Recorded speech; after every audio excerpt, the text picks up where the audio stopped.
সারা জীবন সেজদায় পড়ে থাকি, এখন থেকে নিয়ে আমরা শুধু তাওহীদের অনুসারী হয়েছি, এই কৃতজ্ঞতাই আমরা আদায় করতে পারবো না। আমরা দ্বীনের জন্য কিছুই করি নাই, আমাদের দ্বারা ইসলামের বড় বড় খেদমত হয়েছে এমন না। আবু তালেব একা যা করেছেন, আমার মতো 100 জন আবু তালেব তা করতে পারে নাই, পারবে না, এটাই সত্য কথা। আবু তালেব কোন অবস্থায় করেছেন? যখন চতুর্দিক থেকে আল্লাহর নবীকে সবাই ছিছি করছে, গালিগালাজ করছে, হত্যার পর্যন্ত চেষ্টা করছে। পুরো সমাজ একদিকে, আবু তালেব একাই একদিকে। তার কাছে প্রস্তাব দেওয়া হয়েছে, তোমার ভাতিজাকে আমাদের হাতে তুলে দাও, নাহলে আমরা ব্যবস্থা নিব। সে বলছে, আমি আমার ভাতিজাকে তোমাদের হাতে তুলে দিব না যতদিন না আমার দেহ মাটির তলে না যাচ্ছে। হ্যাঁ, তিনি নবীজিকে গিয়ে বলছেন, তা আমার বৃদ্ধ কাঁধের উপর এত বোঝা দিও না ভাতিজা, আমার বয়স হয়ে গেছে, ওরা তোমাকে বলছে তুমি দাওয়াতটা ছেড়ে দাও। তো নবীজি বলছেন, আমার ডান হাতে যদি চাঁদ এনে দেওয়া হয়, বাম হাতে সূর্য এনে দেওয়া হয়, চাচা আমি এই দাওয়াত ছাড়তে পারবো না। হয় আমি এই পথে দাওয়াত দিতে দিতে আমার এই দিন বিজয়ী হবে, না হলে আমি হালাক হয়ে যাব। তখন কি হলো? তখন তিনি বললেন যে ওরা তোমার দিকে আসতে পারবে না দলে দলে, যতক্ষণ না আমি আবু তালেব দাফন হচ্ছি মাটির তলে। কথা বুঝতে পারছেন? এখন মূল কথাটা হচ্ছে, আমরা যারা মুসলিম পরিবারে জন্মগ্রহণ করেছি, এরপরেও আমরা তাওহীদের জ্ঞান অর্জন করছি না, শিরক থেকে দূরে থাকছি না, নামাজ পড়ছি না 5 ওয়াক্ত ফরজ নামাজ, যাকাত দিচ্ছি না, সওম রাখছি না, প্রোটেস্ট্যান্ট মুসলিম হয়েছি, Protestant version of Islam follow করছি, ইসলামের দাওয়াতের কাজ করছি না, দ্বীনের বিজয়ের কোনো ফিকির করছি না। সত্যি কথা বলতে আমাদের দুনিয়াতে থাকার চেয়ে না থাকাই ভালো। আমরা এখন গরু ছাগল। বিশ্বাস করেন আমার কথা, আল্লাহ পাক এই শব্দই বলেছেন সূরা আরাফের সম্ভবত 189 নম্বর আয়াত, 189। ওয়ালাকাদ বা'দা আউযু বিল্লাহি মিনাশ শাইতানির রাজিম ওয়ালাকাদ যারানা লিজাহান্নামা কাসীরাম মিনাল জিন্নি ওয়াল ইনস। আল্লাহ পাক বলছেন, আমি প্রচুর জিন আর মানুষকে দিয়ে জাহান্নাম পূর্ণ করব। বলি নাউযুবিল্লাহ। লাহুম কুলুবুন, কেন পূর্ণ করব? তাদের কি অপরাধ ছিল? কি অপরাধে করব? লাহুম কুলুবুন, তাদেরকে কলব দিয়েছিলাম, লা ইয়াফকাহুনা বিহা, বোঝার চেষ্টা করে নাই। ওয়ালাহুম আযানুন, কান দিয়েছিলাম, লা ইয়াসমাউনা বিহা, শোনে নাই। ওয়ালাহুম আ'য়ুনুন, চোখ দিয়েছিলাম, লা ইউবসিরুনা বিহা, চোখ দিয়ে দেখে নাই। কলব দিয়ে উপলব্ধি করে নাই, কান দিয়ে বলেন শোনে নাই, চোখ দিয়ে দেখে নাই। উলাইকা কাল আনআম, এরা ছিল আনআমের মতো। আনআম কি? আনআম মানে গবাদি পশু, ক্যাটেলস, গবাদি পশু। শুধু তাই না, বালহুম আদল, বরং এর চেয়েও নিকৃষ্ট ছিল। গবাদি পশুকে যে দায়িত্ব দেওয়া হয়েছে ও সেটা পালন করে। প্রত্যেক প্রাণীকে যে দায়িত্ব দেওয়া হয়েছে সেই দায়িত্ব তারা পালন করে, করে কি না? না হলে আমরা এত বড় বড় বড় প্রাণীর সাথে কিভাবে পেরে উঠতাম? একটা গরু নির্দ্বিধায় জীবনকে সঁপে দিচ্ছে, বিদ্রোহ করছে না, করছে? তো আল্লাহ পাক এই কথা বলছেন, উলাইকা কাল আনআম, তারা হচ্ছে গবাদি পশুর মতো। বালহুম আদাল, বরং তার চেয়েও নিকৃষ্ট। কারা? উপলব্ধি করে না, দেখে না, শোনে না। এখন আমাকে উত্তর দেন দেখি, আমাদের মধ্যে এখানে কোন ব্যক্তি আছেন যে চোখে দেখেন না, কানে শোনেন না, উপলব্ধি করেন না? আমরা সবাই চোখে দেখি। এই চোখে দেখি কি না? দেখতে পাচ্ছেন তো আপনি? কানে শুনতে পাচ্ছেন কি না? তাহলে আল্লাহ পাক কোন চোখের কথা বলছেন আর কোন কানের কথা বলছেন যেগুলো অন্ধ? বলেন। নিঃসন্দেহে অন্য একটা চোখ আছে, আরেকটা কান আছে, আরেকটা চোখ আছে, কান আছে, এটা কোথায়? কলবে। তাহলে আবু জেহেল আল্লাহর নবীকে চিনতে পারছে না, আবু বকর রাদিয়াল্লাহু আনহু চিনতে পারছেন, তাহলে দুজনের তো বাইরের চোখ একই। কোন চোখ তাহলে অন্ধ আবু জেহেলের, যে কারণে আবু জেহেল আল্লাহর নবীকে চিনতে পারল না? বলেন। এখন বলেন, মুসলমান পরিবারে জন্ম নেওয়ার পরে আমরা যারা নামাজ পড়ি না, যাকাত দেই না, রোজা রাখি না, সামর্থ্য হয়েছে হজ করি না, জুমার দিনে আসি, ঈদের দিনে আসি, হ্যাঁ, সৎ কাজে আদেশ করি না, অসৎ কাজে নিষেধ করি না, কোরআন তেলাওয়াত করা শিখি না, রাসূলের সুন্নাহ মাফিক জীবন গড়ি না, আর অর্থনীতি রাজনীতিতে গেলাম না, ওটা গেলামই না, বাদ, ওটা তো অনেক বড় স্কেল। তাহলে আমাদের কি চোখ আসলেই আছে, কান আসলেই আছে, কলব কি আসলেই জিন্দা? না সত্যিকার অর্থে আমরা গবাদি পশু হয়ে গেছি? আত্মপর্যালোচনা করতে হয় তো। আত্মপর্যালোচনা, মোরাকাবা মানে হচ্ছে আত্মপর্যালোচনা, নিজেদেরকে নিয়ে ভাবতে হবে তো। এখন আপনি আমাকে উত্তর দেন, যেই মুসলমান নামাজ পড়ে না, রোজা রাখে না, দাওয়াতের কোনো মেহনত নাই, দিন প্রতিষ্ঠার সংগ্রাম নাই, কোরআনও তেলাওয়াত করতে জানে না, আল্লাহর পথে সদকা করে না, তাওহীদের জ্ঞান নাই, শিরকের জ্ঞান নাই, সুন্নতের জ্ঞান নাই, বেদাতের জ্ঞান নাই, ঈমান ভঙ্গের কারণ জানে না, ওযু করার মাসালাও জানে না, তো এই মুসলমান সারা বিশ্বে মার খাবে না তো কারা খাবে? আমাকে বলেন, উত্তর দেন। আমার জানা নাই, আমি এগুলো বুঝি না, বুঝতে আসছি। আমি অনেক কিছুই বুঝি না, যে আমার বুঝের সাথে অনেক কিছুই মিলে না। আমার বুঝ এইটা যে মার খাবো না তো খাবে কারা, এটা আমার বুঝ। এখনো যে আমরা বসে আছি এখানে খাই নাই, সেটাই তো আল্লাহ পাকের রহমত। অনেক আগেই তো আল্লাহর গজব আসা উচিত ছিল।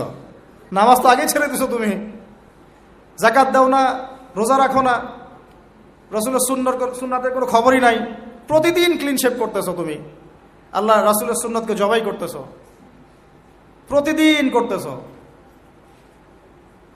পর্ন দেখতেছো, বাইকে করে মেয়ে নিয়ে ঘুরতেছো, ইউনিভার্সিটিতে গোল হয়ে বসে আসো মেয়েদের সাথে, অ্যাভেলেবল তো এগুলো হচ্ছে, অ্যাভেলেবল। মেয়েরা জিনা করতেছে, বহু ছেলে পেলে এখন বিয়ে তো কঠিন, এই জন্য এই পথটা বেছে নেয়, এই পথটা সহজ। 5 দিন 7 দিন একটা মেয়েকে নিয়ে ঘুরলে দেখা যায় যে ওই বিছানায় চলে যাওয়া যায়। এখন তো এই যুগ চলতেছে। আগেকার সেই যুগ নাই তো, যে চিঠি দিয়ে প্রেম করে, লম্বা প্রেম হয়, পরে বিয়ে হয়। এখন সব দৈহিক সম্পর্ক, 1 মাস একজনের পিছনে, ওটা হয়ে গেছে আর পরের মাসে আরেকটার পিছনে। ইউনিভার্সিটিতে জেনা আর জেনা, জেনা আর জেনা, এমনকি চাকরি ক্ষেত্রেও ফ্রি মিক্সিং, অফিস আদালত, কোর্ট কাচারি, রাজনৈতিক মিছিলে পর্যন্ত ছেলে মেয়ে একসাথে সামনে সব জায়গায়, এগুলো অধিকার। এই ফ্রি মিক্সিং এর কারণে কি হয়েছে, আমরা জেনাটাকে উন্মুক্ত করে ফেলেছি। এখন আপনি বলেন, যে আমাকে বুঝান, যে এইরকম অবস্থায় মুসলমানদের উপরে যদি বিপর্যয় না আসে, কোন সময় আসবে? আসে নাই, আল্লাহ পাকের খাস রহমত। হয়তো আল্লাহ পাক এখন পর্যন্ত সুযোগ দিয়ে রেখেছে। উপলব্ধি যে সবাই করে না এমনও না, বহু মানুষ উপলব্ধি করে, কিন্তু তাদের সংখ্যা নিতান্তই কম। আর তাদের মধ্যে আবার বিভক্তি আছে, অনৈক্য আছে, আপোষে হিংসা, বিদ্বেষ, পরশ্রীঘাতরতা আছে। তারা আবার ইউনাইটেড না। তো বদরগঞ্জবাসীর জানা উচিত যে বদরের যুদ্ধ হয়েছে 2য় হিজরিতে। কত হিজরি? 2য় হিজরিতে। আল্লাহ নবী সাল্লাল্লাহু আলাইহি ওয়াসাল্লাম এই চাচার সংসারে মানুষ হয়েছেন প্রায় 53 বছর পর্যন্ত। এই চাচাই তাকে বিয়ে দিয়েছেন 25 বছর বয়সে। তার আগে চাচার ব্যবসা তিনি সামলেছেন। ওই ব্যবসার এক কাফেলা খাদিজা রাদিয়াল্লাহু আনহার অর্থ ছিল। এই ব্যবসা দিয়ে তাকে টেস্ট করলেন, দেখলেন আমানতদার, সুদর্শন, মাশাআল্লাহ উন্নত চরিত্রের মানুষ, উন্নত রুচিবোধের মানুষ, আল্লাহ আমিন, বিশ্বস্ত। বিয়ের প্রস্তাব পাঠালেন, চাচা বিয়ে দিয়ে দিলেন। কার সাথে? খাদিজা রাদিয়াল্লাহু আনহার সাথে। তখন তার বয়স কত ছিল? 25। তার বয়স কত? 40। আর আমাকে এই সেকুলার সমাজকে আমরা বলতে চাই, আমি বলতে চাই, অ্যাটলিস্ট মনে করেন কথার কথা যে আমার স্ত্রীর বয়স 40, আমার বয়স 25। এখন আমরা একে অপরকে মহব্বত করি, ভালোবাসি, আমরা সংসার জীবনে হ্যাপি, সুখী, এবং আমাদের সন্তান সন্ততিও হচ্ছে। এমন না যে আমরা মেডিকেল সায়েন্সের ভাষায় এই দিকে আমরা অক্ষম।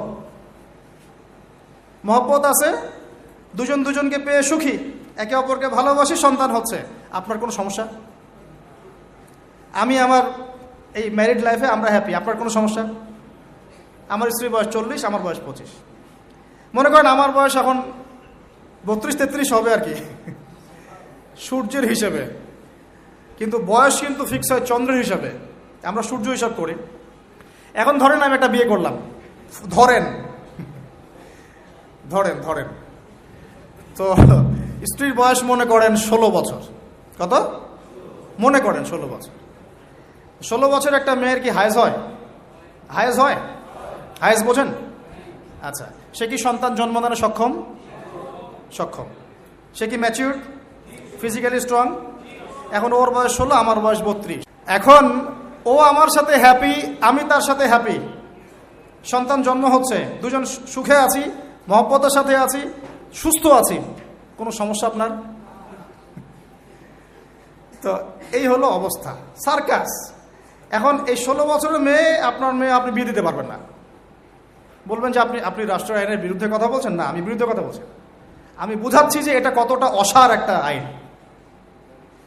16 বছরের একটা মেয়ে যদি জেনা করে, আপনি উৎসাহিত করছেন। 16-17 বছরের মেয়েরা জেনা করে না? স্কুলে, কলেজে, বিশ্ববিদ্যালয়ে, এইখানে ওইখানে। এর বিরুদ্ধে আপনার ব্যবস্থা কি, অ্যাকশন কি? কিন্তু 17 বছর একটা মেয়ে যদি বিয়ে করে, আপনি তো কাজীকে ধরে জেলে দিয়ে দিবেন একেবারে। এখন বলেন এটা কি আমি মানতে বাধ্য? এখন জোর করে চাপাই দিলেন, ল করে দিলেন, মানতে বাধ্য হয়ে গেলাম। তা আসলে কি কোরআন সুন্নাহ সমর্থিত হলো? এখন জবাব দিবেন আল্লাহর কাছে আপনি। জনগণ কিছুই বলতে পারবে না। আমরা শুধু জ্ঞানতাত্ত্বিক একটা ডিবেট করলাম এবং আপনাকে দেখালাম যেটা একটা অসার। তারপরেও যেটা হয়েছে হোক, অ্যাটলিস্ট বিয়েটা সহজ করলে ভালো হতো। বিয়েটা কঠিন হয়ে গেছে, এই জন্য এটা জেনার রাস্তা বেছে নেয়। তো আমরা জেনাকে উস্কে দিচ্ছি। আরে ভাই, 16-17 বছর তো দূরের কথা, এখন 13-14 বছরের মেয়েরাই দেখবেন ঠিক নাই। আপনি মনে করেন এখনকার স্কুল কলেজের মেয়েগুলো খুব দুধে ধোয়া তুলসী পাতা? যখন 15 বছর আগে যে যুগটা ছিল, 20 বছর আগে, আর এখন তো আর অনেক আপডেটেড। এখন ওরা ওইসবে বিশ্বাসী না। গল্প করে যে কার কয়টা, কার কয়টা। কোন ভাই হাসেন না, কোন কোন ক্ষেত্রে মাদ্রাসাও এ থেকে মুক্ত হয় নাই। আমাদের দিকেও তো বলতে হবে, ইনসাফ করতে হবে। তো বহু মাদ্রাসাতেও জেনার ঘটনা ঘটছে এখন, কারণ এটা পর্নোগ্রাফির যুগ। কিসের যুগ? একজন টিচার যদি কোরআনে হাফেজ হয়, আলেম হয়, এবং একই সাথে যদি পর্নে এডিক্টেড হয়, সেই ব্যক্তির দ্বারা ধর্ষণ হতে পারে। যদিও সে হাফেজ, যদিও সে আলেম, যদিও সে দায়ী, হুয়েভার হি ইজ। এরকম ঘটনা ঘটছে, হয় নাই ভাই? আমি কি বানায় বানায় কথা বললাম? যেই করুক এটা পাপ। শাস্তিও আবার কি? ধর্ষণের শাস্তি কি? ইসলামের শাস্তি কি? মৃত্যুদণ্ড। কয়টা কার্যকর করতে পারবেন আপনি? তো সব দিকে সমস্যা। আমি যে পয়েন্টে আছে এখানে চলে আসেন। তার বয়স তখন 40, আমাদের নবীজির বয়স 25। ম্যারিড জীবনে হ্যাপি, 6টা সন্তান হয়েছে। কয়টা? আর নবী সাল্লাল্লাহু আলাইহি ওয়াসাল্লাম খাদিজা রাদিয়াল্লাহু আনহার কাছ থেকে যে মমতা, যে ভালোবাসা, যে সাপোর্ট পেয়েছেন, এটা বিরল। এই যুগে এমন মেয়ে পাওয়া হয়তো বা সম্ভব না, কারণ এই যুগে তো আমরাও সাহাবীদের মতো না।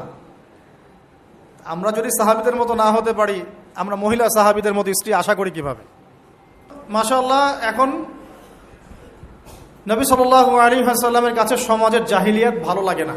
তো বোঝার চেষ্টা করি, কি জাহিলিয়াত ভালো লাগে না? তিনি দেখেন যে মক্কার মানুষ মূর্তি পূজা করে, তিনি দেখেন মক্কার মানুষ সুদ খায়, মক্কার মানুষ জেনা করছে, মাদক খাচ্ছে, হানাহানি, মারামারি, কাটাকাটিতে আছে। তার এগুলো ভালো লাগে না। তিনি এখান থেকে সরে যান, দূরে দূরে থাকেন, দূরে দূরে থাকেন। হেরা পাহাড় আছে, হেরা গুহা, ওই পর্বতের গুহায় তিনি একা একা নির্জনতা অবলম্বন করেন।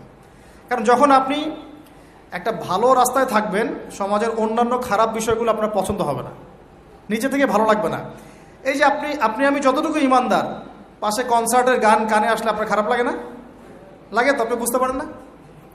চোখের মধ্যে খারাপ কিছু পড়ে গেলে আপনার খারাপ লাগে, মনে হয় যে এখান থেকে চলে যেতে পারলেই বাঁচি। আপনি বাসে যাচ্ছেন, দেখলেন যে ড্রাইভার গান ছেড়ে দিল, দিদি তেরা দেবার দিওয়ানা, আর বাসে কেন জানি এইসব গানই বাজে। আমরাই নাকি ভাষার জন্য আবার যুদ্ধ করেছি, লজ্জা আমাদের। আমরাই নাকি ভাষার জন্য রক্ত দিয়েছি, কিন্তু আমাদের সব কেন জানি হিন্দি সংস্কৃতি।